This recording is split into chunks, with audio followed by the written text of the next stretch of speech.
Hey, this is David Rach from Children's Ministries at Pender United Methodist Church.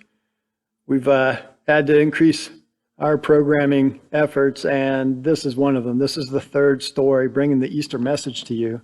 The first two from Karen Cross and Sandra Sandrock, who read really nice stories.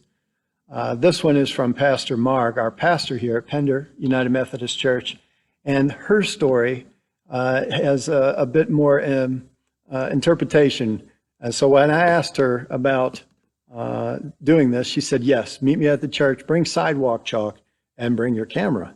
So this is how it came out. This is Stations of the Cross, and firsthand report of what actually happened at the tomb from a little lamb.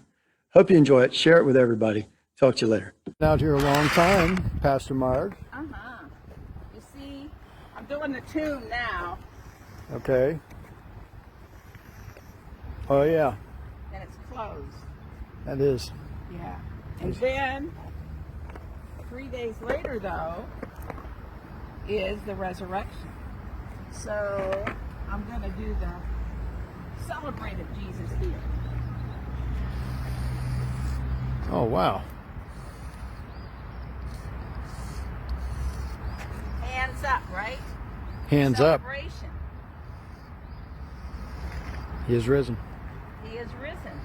Risen indeed. See how simple these are to do, though? Yes. Most anybody could do them. This is, I'll walk you back through in a minute. Okay. Okay. But these are the Stations of the Cross. They're a little different than the traditional ones. Mm-hmm. Traditional ones have a lot more. But that's that. So let me show you. Yeah, talk to me. Okay, so look here. You said We start with Palm Sunday. Let me get that. Oh, wow, look at that. Doesn't that look like Palm Sunday? That does look like Palm Sunday. And it's the children waving the palm branches. That's right. And so you think about that story. So you pause in front of this station and think about that story with the palms. Hosanna, save us, Yeah. is what it means. And then we need to do some footprints. All right. Like, sort of.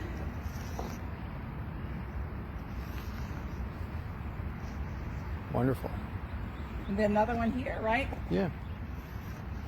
And we're going to connect all of them. Does that make sense? Yes. I think if you use my foot, it'd be like one big foot.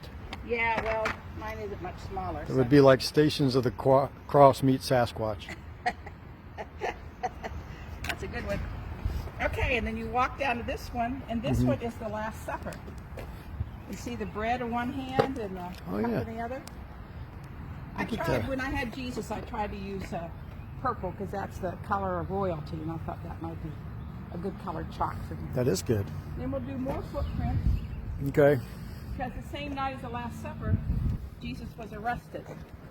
And so this is Jesus, and he already has the ropes wrapped around his wrist. He's been arrested. Yeah. And then this is the crucifixion. And you could draw a person on it, but I just did the cross, kept it simple. Yeah. And this is Good Friday, and so you come here, and each place you stop and you think about the story and you pray. And this will be the hard one, the really sad one. As will this one, because this is the tomb that Jesus was buried in, and it's closed. Right. And his body's inside there. So we think about that on Saturday, and then we walk over here, and this is Easter Sunday, and this is the resurrected Jesus with arms up and triumphant. And if people wanted to, they could put a smiley face on him. They could. They could put light coming out from him, it could be whatever people want that to be. It would be nice to see some of the others take some pictures and post these things. They could send them in. If other people wanted to do this and then send in what they have done, that'd be great. We could share each other's ideas. Yeah. Yeah. Well, I did the simplest one I could think of so that people would feel like it was possible to do. Well, not impossible. Not impossible. Yeah. Hey, David, let me take you over here. Okay. Because our little lamb has a story to tell. Okay, let's. Can you do it here in the shade, or do you need to be in the No, this is good.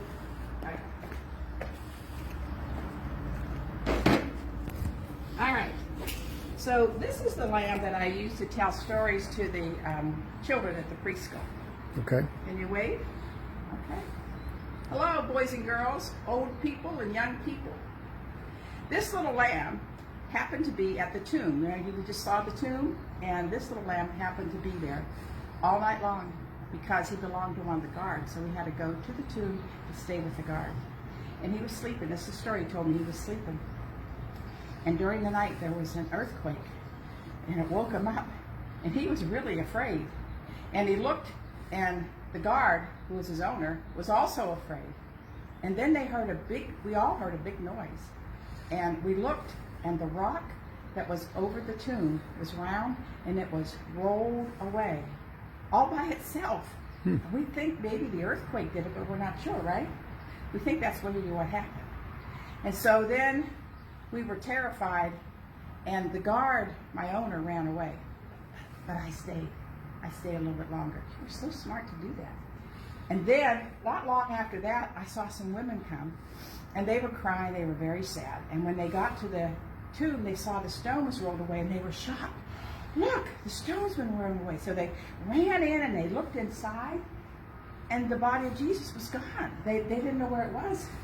And so they looked at each other, and then they saw an angel there at the tomb. Mm-hmm. And the angel told them, he's not here. He's risen from the dead. And the women were like, whoa, can we believe it? And I was the same way. I was like, whoa, glory, hallelujah. He was risen. So then they ran off. I don't know what happened to them. They ran off, but a little bit later, some of the men came back, and they did the same thing. They looked inside the tomb. They said, I guess the women were right. He's not here. And they did the same thing. Ah, yay, he's risen. So that's my story of how I witnessed the resurrection of Jesus Christ. Wonderful. Thanks. Uh-huh.